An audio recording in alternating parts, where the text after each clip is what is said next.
Welcome back to the Inner Circle Show. In today's episode, we have so much to get through. There has been a crazy few days for both Palantir and especially for Tesla. But before we get into all that, don't forget to give this video a like, subscribe to the channel and turn your notifications on so you never miss an upload Monday through Friday. What a fantastic few days for both Tesla and Tesla shareholders. Of course, we've had the shareholder meeting, which is a very anticipated event because, of course, there was two really crucial important outcomes from that event. Number one, we were going to find out whether or not Elon Musk's compensation plan got reapproved, which originally got approved back in 2018, but a whole ordeal happened, as you'll probably know by this point now, and we needed to hear if it got reapproved. Second, we needed to know whether or not Tesla was going to be moved from Delaware into Texas. We did it, guys. We did it. Both of those things have been successful. I was, of course, very relieved, as I'm sure you were watching this video, to hear that both passed.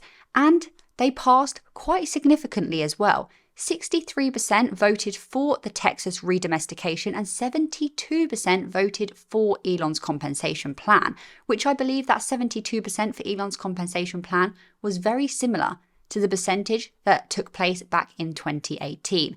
This now goes ahead to the judge and actually hopefully should prove that back in 2018, us retail investors were not misled. We absolutely knew what we were voting for, and hopefully this just means that the compensation plan will actually get approved now that there's all this backing. So what will now happen in terms of the move to Texas is that Tesla will file the paperwork to actually legally do that move.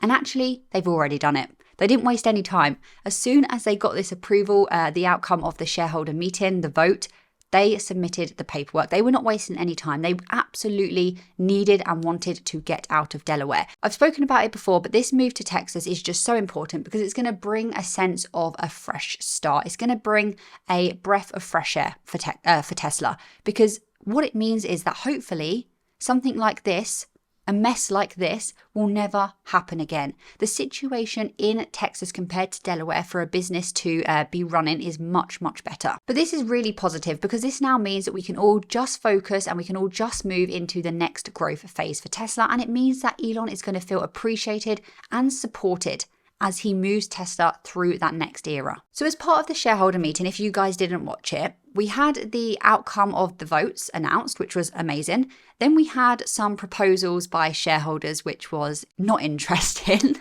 Wouldn't recommend that you go back and watch that. I would skip over that part. And then we moved on to the shareholder meeting, the portion whereby Elon gave a presentation. And he started with a dance, just like I wanted, and it was absolutely fantastic. So let me just put a little clip of that in here.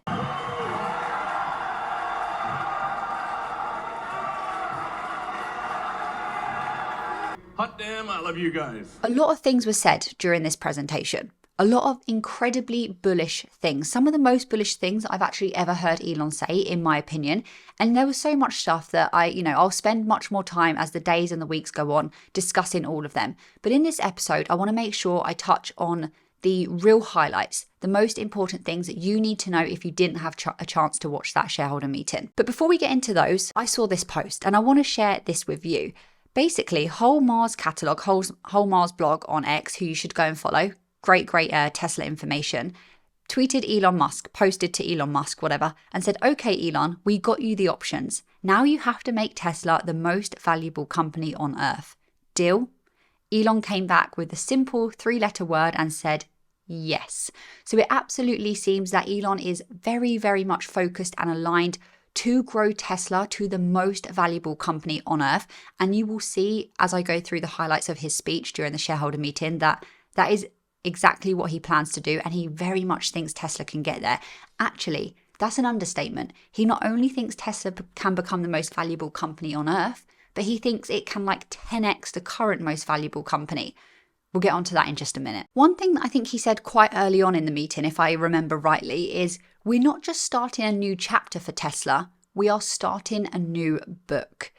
And I think what he means by this, or how I interpret it anyway, is that the things that Tesla are now working on and the next things that will be released by Tesla, namely autonomous driving FSD, the bot, all these big things that we're now anticipating are big enough and deserving enough of their own entire book. It's not just a little new chapter, it's not just a little tweak on a current vehicle. These are big, big things that are going to completely disrupt and change not only industries, but the economy. It's going to change the economy. He spoke about how FSD is improving exponentially, which we kind of already knew, but he now said that they are really, really quickly moving towards fully unsupervised driving. I do think we are starting to see that, with all the footage coming out and all the data coming out to show how they're progressing with FSD, it does very much seem to be that they are getting to that point now whereby the iterations between drives are just not happening as frequently. And also I've spoken to people that are using this technology, and what they're saying as well is that when they are having to, sort of interact with the steering wheel, interact with the system, it's from a place of preference, not necessity, not a safety concern. They're not touching the steering wheel because otherwise the car's going to hit them and the FSD technology has gone its own, done its own thing. It's not that. It's just that they have a little bit of a preference, and that's all getting sorted out as well. But it's getting very good very quickly. And obviously it does get a little bit harder as time goes on, because if you've got many, many vehicles in the fleet all having to be improved and iterated quite frequently, that's easy to do. But when there's only little problems popping up every 6 months, 7 months, it's quite hard to then train that neural net on them iterations because they're not happening as frequently, meaning you have to wait more time before you can do those adjustments, if that makes sense. He then said autonomy could add $5 trillion in value to Tesla. $5 trillion, trillion. It doesn't even flow out of my mouth. I'm so used to saying million or billions when I'm making these videos.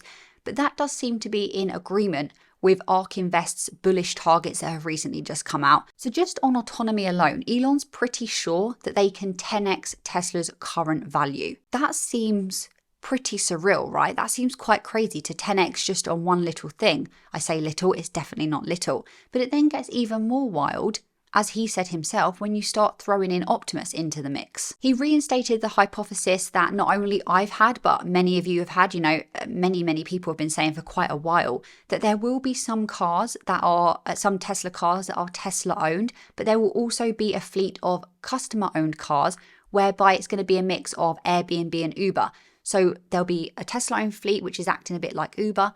And then there'll be this Airbnb element whereby if you have a Tesla you're a customer, you have a Tesla vehicle, you can add or subtract it to the fleet at any time. So let's just say you own a Tesla and you're going away for 4 days on holiday. You're not going to be using your car during those 4 days. You can add it to the fleet and that car can make you money whilst you're not using it. He said Tesla will take a portion of that revenue and keep it for themselves, but the majority of the money will actually go to the owner of the vehicle. We don't know percentages just yet, but my best guess at this current time would be an 80-20 split. So 80% goes to the owner of the Tesla vehicle, 20% goes to Tesla themselves. We don't know, like I said, but I'm thinking that makes most sense at this current time. He did also point out that yes, he is optimistic. He does seem to be pathologically optimistic. I think those are his words used. And yes, because of this, he does sometimes miss timelines. He's a little bit optimistic here and there with the timelines. But he made the very, very good point that he not only always delivers, but if he wasn't optimistic, most of the things wouldn't exist that exist in the world of Tesla today. The factories like they are wouldn't exist. There wouldn't be there wouldn't be the Cybertruck, I'm sure, without Elon Musk there, and many other things as well. I really think it takes someone so ambitious and someone with Elon's psychology and Elon's brain to actually make these things that seem impossible happen. And it's these things that are going to make such a big difference to the world and already are. Like I said, he then moved on to Optimus, and this is where in his mind and in my mind and probably in your mind, the valuation just gets absolutely crazy. But when you put the numbers in, even if you just do a very, very brief napkin sort of math calculation, they get crazy and they get big very, very quickly. It's because it's an undiscovered territory. We've never had a humanoid robot before. We've never had autonomous driving. We don't know what it's going to do. We don't know how much it's going to disrupt an entire industry. And if it's going to be the way that we think, then absolutely the valuation takes off. It takes off to a whole new level. He thinks everyone in the world will want and need a Tesla bot, an Optimus bot. Now, of course, not everyone is going to be able to afford one. We're going to talk about how much they'll cost in just a minute. Not everyone will be able to afford one at first, especially, even if they do want one. But ratio-wise, even if not everybody wants one, ratio from human bot to humans could still be crazy because businesses alone could order so many. And that could shove the ratio of bots to humans right up. So he's thinking that it will definitely be a 1-to-1 ratio, but more likely it will be a 2-to-1. And I've even heard him in the past say it could be anywhere between 2 and 10 bots per humans, which to me sounds crazy and a little bit scary, but it does seem to be the natural direction as to which we're heading in. He confirmed, as again, we kind of already knew, that the use cases for Optimus will be very, very wide reaching. They'll be able to teach your kids languages, to working in factories, to everything in between. So on to how much Optimus will actually cost. So he believes that Tesla, once at scale, so this isn't happening at first, this is once at scale, production scale, they can make an Optimus bot for $10,000. He pointed out that regardless of the price, they can definitely make them for less than they make a car for. Then he said, again, once at scale, they should be able to sell them for around $20,000 per unit. So like I said, even at scale, these things are going to cost $20,000 roughly. Not everyone is going to be able to afford them, but not everyone has to buy them. Number one, businesses are going to buy loads. That's going to shoot the ratio up. And number two, you're not going to have to just pay a one-off fee to buy this thing. Just like some people can't afford a car, they decide to rent them, they decide to loan them out. They pay a monthly fee. That's going to happen with the bot as well. So anyway, with his calculations, he thinks that Optimus will bring $1 trillion a year into Tesla in profit. I'll just repeat that. $1 trillion a year in profit for Tesla of Optimus alone. He went on to say a $20 trillion market cap on Optimus alone for Tesla. That's how crazy it's getting. We don't know if that's going to happen. We have no proof. This may seem very, very far reaching for a lot of people and pretty much like the impossible. Then he said this: I think it's in the realm of possibility that Tesla becomes 10 times more valuable than the current most valuable company in the world. This, of course, would put Tesla at a market cap of over $30 trillion. I think Microsoft's the most valuable at the moment at about $3 trillion, so 10 times that, just over 30. Just on the subject of Optimus actually, he said that they are still making a lot of good progress there and that by 2026, Optimus should be able to do a wide range of tasks, including ones that it hasn't been trained to do. It can learn by just basically watching videos and learning in the same way that us humans learn. And he also said, I believe, that there will be about 1,000, if not a few thousand bots in Tesla factories next year, working, doing useful work. This means that Optimus will be way more generalized, meaning it will be much, much more useful. And remember, just even when we have these bots in the factories, in Tesla factories, we're not even thinking about other companies' factories. We're not even thinking about loaning them to consumers or having them in homes, selling them. This already makes a massive difference to Tesla. It changes Tesla's productivity. It changes their efficiencies. It changes their cost of goods sold, their margins, all of these things start improving because the bots will be doing useful work. We did recently learn that there are already 2 bots in the Tesla factories working. We didn't know what sort of tasks that they were doing. I said that it's probably going to be not that useful work at the moment, maybe just moving something from point A to point B. And we've now found out that that's exactly what they're doing. They're basically handling cells and placing them in shipping containers. Not the most revolutionary work right now, but trust me when I say that that will quickly progress. So back onto this whole rent versus buy thing when it comes to the bots. He said that Tesla will offer them both to be purchased and to rent, but the former will come first, which I think makes logical sense. Tesla will rent them because that ultimately means for the first sort of however long that they do this for, until they announce that they're going to be letting people purchase them as well, it will help them retain control. It will help them get a sense of what people are using them for. Because ultimately, if you start just selling these and you don't actually have control to get them back, they could get into the wrong hands very quickly. But let me know what you think about that in the comments. I do want to talk more and do a much deeper dive into Optimus in a future video because there is so much more to break down here. But let me just really quickly tell you some other highlights from this meeting. Number 1, Cybertruck could go international next year. At the moment, the Cybertruck is only available in North America. It's not in Europe. It's not anywhere else in the world. And he did state, I think, that the regulations are going to have to be looked at and maybe a European version or a Chinese version will have to be made specifically for those markets. But very, very interesting. I still can't imagine them here on the UK roads, but I very much welcome them. It will be the day that I see a Cybertruck driving alongside me, it's going to be crazy. It's going to be wild because we just don't have vehicles like that here in the UK. I know that you don't in America either until the Cybertruck, but you are at least used to quite big vehicles. We rarely even see a pickup truck here, especially where I live. We learned that although we had a lot of saga and a lot of drama with the supercharging network, mass media saying this and this and this and this happening not that long ago, they are still working on expanding this and they are still leading the way. And I think they said this year, I think we will deploy more superchargers that are actually working than the rest of the industry combined. So again, this is a moat of theirs. This is an area where yet again, they are leading. The Tesla semi-vehicle has been approved to start volume production, which is quite a big deal. And this is just going to save companies so much money. Like Elon said during the meeting, if you want to save money as a business, which every business does, and you don't want to waste money, you're going to have to change from a traditional truck to a semi-truck because it's EV. I think everyone left this meeting feeling very optimistic, very bullish, but also a little bit, our heads were a little bit blown by how crazy the valuation of Tesla could possibly get if things are executed. These things do have to take place for this to happen. You can't just promise it and then not deliver. I think that it will happen. I think that it's going to be a very interesting next decade for Tesla especially. But we also kind of got the reconfirmation that Tesla is leading and is showing dominance in the AI space, which every company wants to be the leader in this space right now.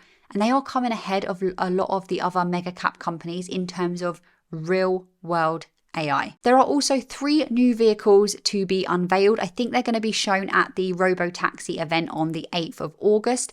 People are a little bit divided in their opinion as to what these vehicles are going to be. I think definitely we're going to have the Robotaxi, obviously, and a cyber cab. And then the third vehicle, some people are saying it's going to be the Roadster. Some people are saying that it's going to be an 8 to 10 seater van. So let me know what you think about this whole shareholder meeting. Are you now feeling more optimistic than ever? And what do you think those vehicles are going to be? What are they going to be when they're unveiled on the 8th of the 8th? Let me know all that in the comments below. On tomorrow's episode, I'm going to do a deep dive into the new ARK Invest model and price predictions for Tesla. So make sure you're subscribed and you come back for that because there is a lot to talk about.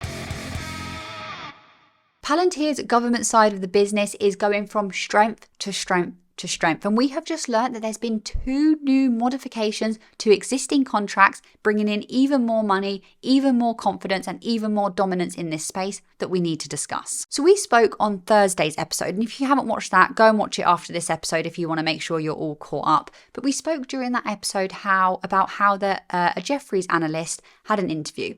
And during that interview, he was very, very bullish. He was optimistic for Palantir for the future. But he did make the comment that right now, they're not really investing into Palantir. They're holding off a little bit because they are finding that Palantir's valuation on the government side is just too tricky to do right now. It's too hard to value because there is just lack of visibility into this business area. So I think he made the comment that, you can't just go and talk to the CIA about Palantir's value, about the contracts that they have. We don't always find out exactly what they're doing. And this is absolutely correct. He's right. There is less visibility on the government side, there has to be, than the commercial side. I counteracted this in Thursday's episode.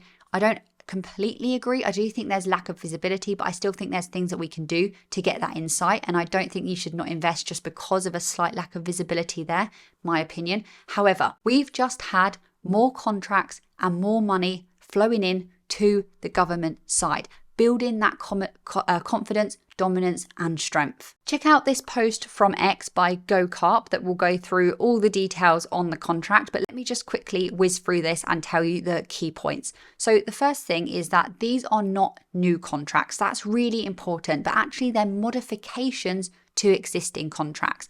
Why is this important? Well, new contracts are great, but modifications and renewals are equally as fantastic because it means that Palantir is being valuable enough for more money to be given to them to extend either what they're doing or the length of time that they're doing it for. So the first modification, which is spoken about here, is with the Department of the Air Force. And this is to extend the data as a service platform that they are currently providing, which is basically enabling automatic ingestion and integration of various data sources into a common place, bringing in all different data areas into one place, centralized system, to basically allow better decision making. You can see here that this was worth about $21.7 million.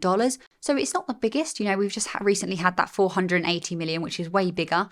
but it's still significant nevertheless. And here is the second one. So if you ever see this Palantir USG word, this is just telling you that it's Palantir's government side that is being given the contract or whatever it's speaking about. But this contract modification, I should say, to an existing contract is for 9.2 million, and it's to extend its existing contract with the Space Command and Control System. This extension, which you can read more about of here, will continue to provide mission critical space situational awareness and command and control capabilities. That was a mouthful. The important thing here more than anything else is that they are both the result of a sole source acquisition. This basically means that the contract was awarded to Palantir without a competitive bidding process taking place. And this approach is only really typically used when one supplier is deemed to have unique capabilities or expertise or technology needed for the contract. So they didn't even consider anyone else.